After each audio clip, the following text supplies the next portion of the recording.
For those who are new here, I decided to show off all the Halloween t-shirts that I own in the month of October. Can you imagine people who are new to this channel and just clicking on the video and watching me be like, bruh. They'll be like, oh, okay, what is happening? What is happening is, as you might have read from the title, I am talking about Hooptober, a horror challenge that you can check out in my video linked. Wait, I'm gonna get this one right. Up here. If you would like to know what the challenge is about and which movies I want to watch, it's been 23 movies that I have watched. It was complete insanity. Thank you for being so nice with me on my last one where I kept saying things like, it seems to be right up my wheelhouse or something. And it's actually right up my alley. Thank you for not being mean about it. I like how one of my subscribers very gently just said, ah yes, this movie also seems to be right up my alley. And I was like, oh no. This video is specifically my update to you about the 23 movies that I have watched. I have divided it into favorites, surprises, and disappointments. I would say let's get into it. But first, hello. And welcome to me screaming into the void. I hope you are doing well and have already started your Halloween/favorite horror movies to watch in this month. We will be diving into Universal Monsters, Guatemalan ghost stories, DIY splatter, and Japanese nightmares that I have not dived into. It's been a pretty unhinged historical tour for me. I went headfirst, and you know me, I do not watch any trailers. I don't usually research too much. I dive headfirst into them, and then I wonder at why the heck they're classics or not. So let's talk about it. Favorites, surprises, and disappointments. Favorites so far for me are The Wolfman from 1941. This movie pretty much codified werewolf lore. It didn't invent werewolves, but it gave us the rules that we still use today. The silver bullets, the cursed bites, the doomed monsters. Also, Universal flooded the forest with so much fog that the star Evelyn anchors fainted. My verdict is that it's a fog-drenched, tragic tale. It's pure autumn atmosphere with spooky woods and just enough amount of melancholy. I found the acting superb. The scene choices were amazing. I found each and every character believable. For that time, I was surprised at how little they portrayed certain characters with too much negativity. Another favorite of mine is Kronos from 1993, which was Del Toro's debut movie. Ron Perlman shows up and is playing this over-the-top thug, which made this movie so much more fun to watch. It is a slow burn. There is a lot of very lengthy scenes. However, I do think that for it being a horror movie debut and me having watched another one that kind of made me feel meh. Don't worry, I will mention it later. I don't want you to get mad at me now. I like that the scarab props were built from scratch and felt like this kind of clockwork mechanism. I love the acting. I found the practical effects amazing, and the story reminded me of what Del Toro's other movies are like, which is fairy tales meant for adults. I'm glad I finally got around to it. Black Sheep, 2006. There is an entire New Zealand crew that went full in with the practical sheep gore, including that scene where the sheep drives the car, which got me also on a second watch. And the director, Jonathan King, did say that most of what we see is in camera and not done on a computer. It was a much anticipated rewatch for me, and it did not disappoint. It was campy and fun. The sheep were amazing, whether they were real or not. I really need to know how they got certain sheep to just stand around the gore and munch on it in case I want to do my own. The thing is that I live nearby camps of sheep. So when I do pass them by and they look at me munching on their grass, I just think of black sheep and I'm like, well, I'm glad they're not biogenetically enhanced. Frankenhooker, 1990. I was so happy to have watched this movie. I was grinning throughout it, from the beginning with the lawnmower to the middle where he measures out women of the night. I don't know if I can use the right word. It was so obviously in your face. And yes, it could have felt degrading, but it wasn't, because I don't think that was Henelotter's intention, especially if you keep the ending in mind. That ending, body autonomy. That's all I'm gonna say. In case you haven't watched it. I'm going to go on a hunt for the VHS tape that when you press it, it says "wanna date." It kind of helped cement its cult status as a movie. This movie was a lot of fun. The ending was perfect. The special effects were on point and the acting was over the top. So if you are into this kind of movies, I highly suggest you watch it. And if you have watched it or any of the other movies I mentioned, let me know what you thought of them, because I am very curious. V, 1967. This movie was so beautiful. It was one of the first Soviet horror movies with flying witches, surreal sets, and creatures that looked fantastic even now. Alexander Ptushko supervised all the film's practical in-camera illusions, and I have to say he did a magical job. There is just so many small details with phantoms and the chapel set pieces. You really felt like you were immersed in a fairy tale. It is by far one of the most beautiful movies I've seen up till now, and yes, it will be a movie I will definitely be watching again and hold near and dear to my heart. Night Siren, 2022. This is a Slovak modern folk horror that feels both timeless and painfully current, and it helps that it was shot mostly in the Slovak mountains with the foggy and mountainous woody backdrop. It was so harrowing and beautifully shot, and the fact that it was a modern tale about a witch hunt and a slow burn, which kept me personally watching, is a feat for itself. La Llorona, 2019, from Guatemala. It takes a folkloric ghost tale and reframes her as political justice haunting a dictator. It felt very surreal because you had this backdrop of the Guatemalan people going against the regime and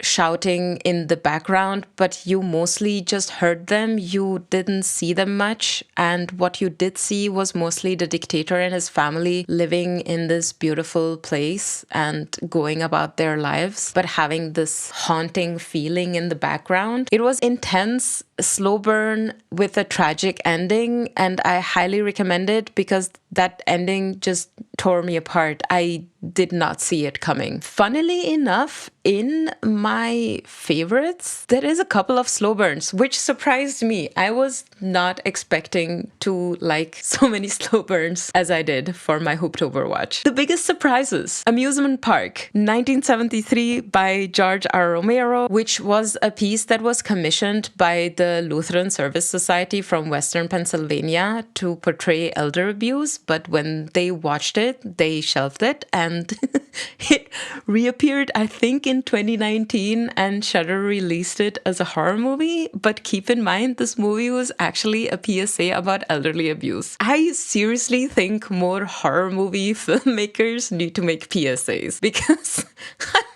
I felt so bad for these elderly people in the movie, and there were some really harrowing parts.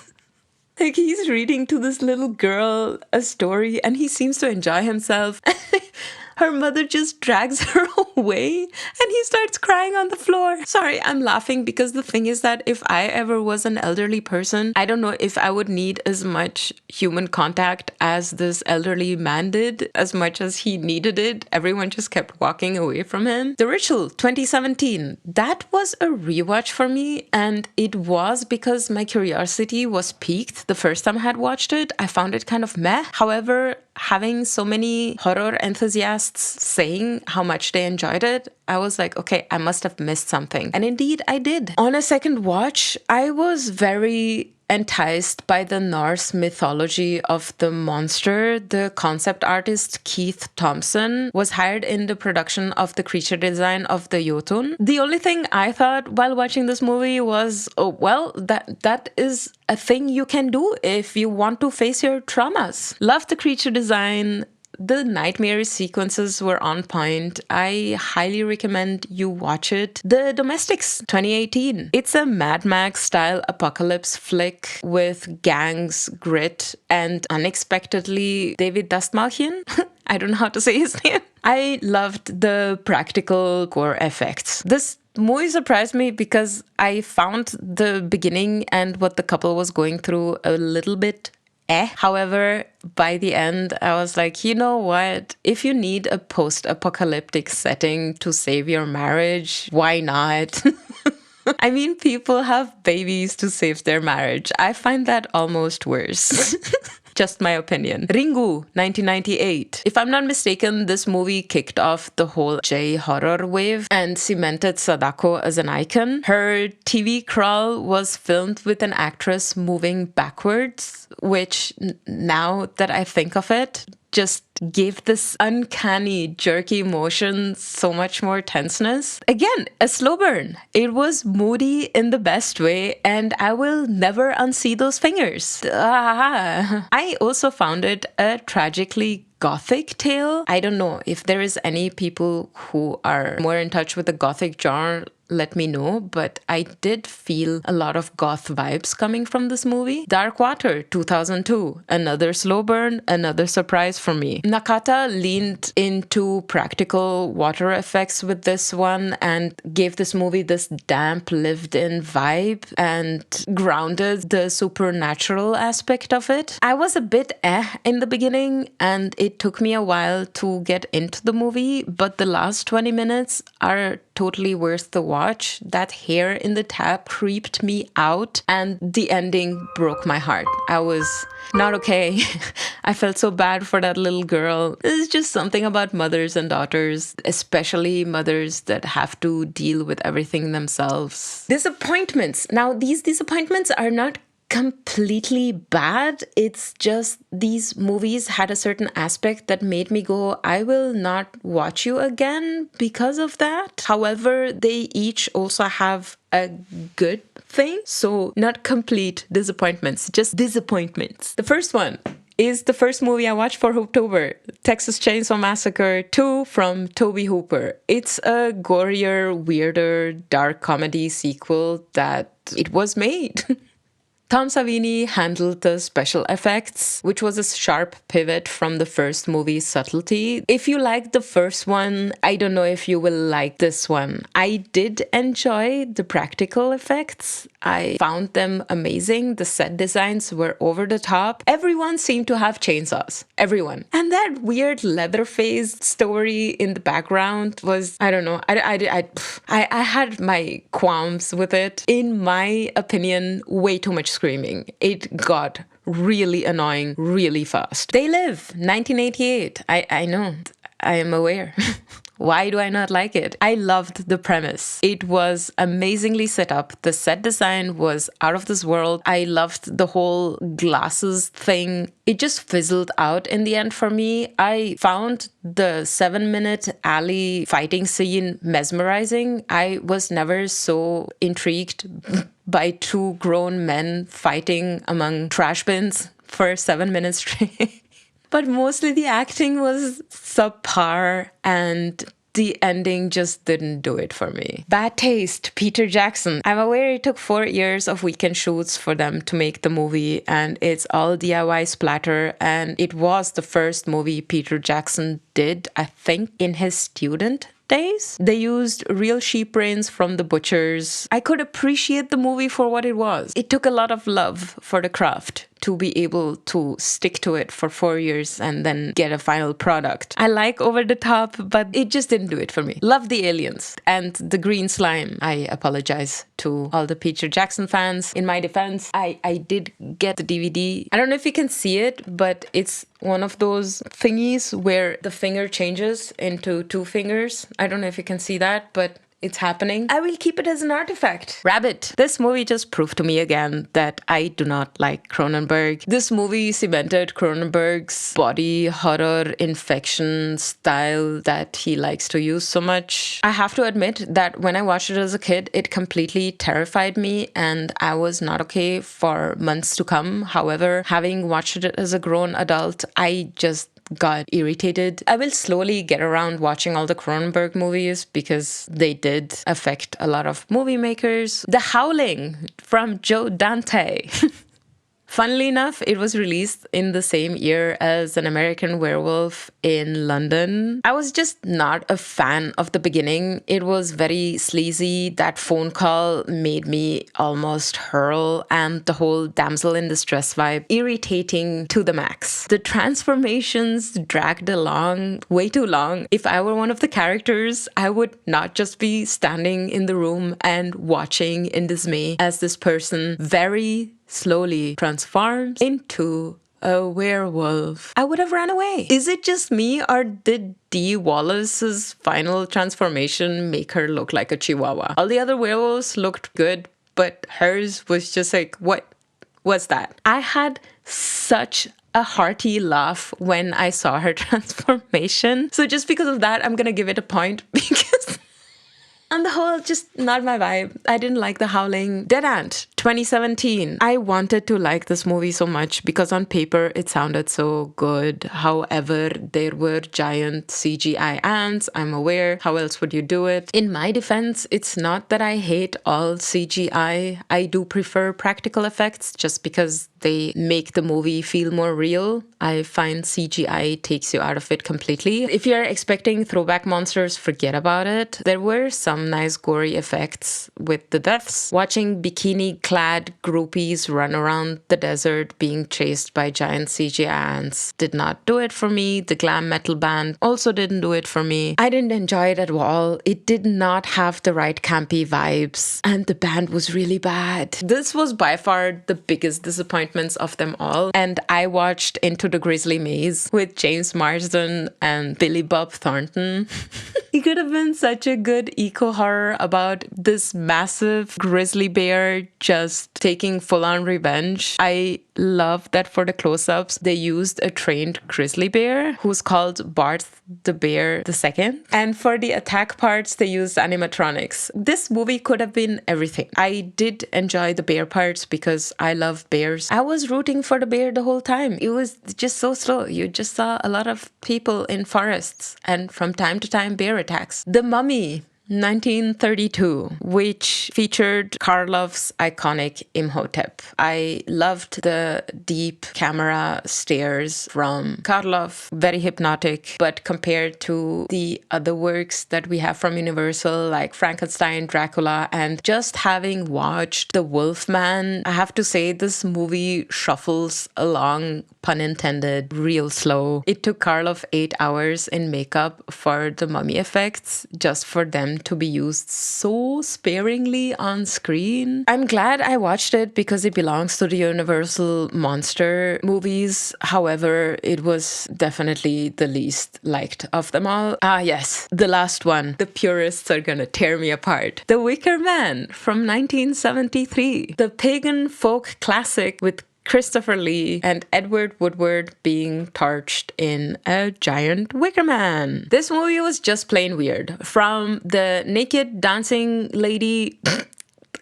what was that? What was that?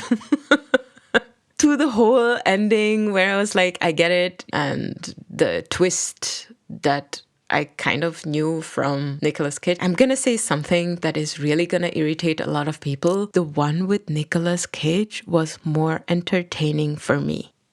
And it did not have weird naked ladies dancing around like crazy. If somebody can explain to me what she was doing in front of that door, and don't say spreading pheromones. And then I have one that I don't know where to place, and it's A Page of Madness. It's a Japanese silent movie that has no title cards. I definitely descended into madness with this one. I was completely lost in the beginning. I did not know whether it was going right, left, up, down. It had its effect on me, and I found visually it was something something that I hadn't seen before. It's very avant-garde. If you are into things that are a little more experimental, that are silent, that are visually enticing, I would suggest that you look into it. You don't have to watch the whole thing. It's free online to watch. So this was it. This is my midpoint. 11 more to go. And I have literally watched everything from Silent Fever Dreams to Exploding Ladies of the Night. Coming up in the second half, there is going to be a lot of zombies involved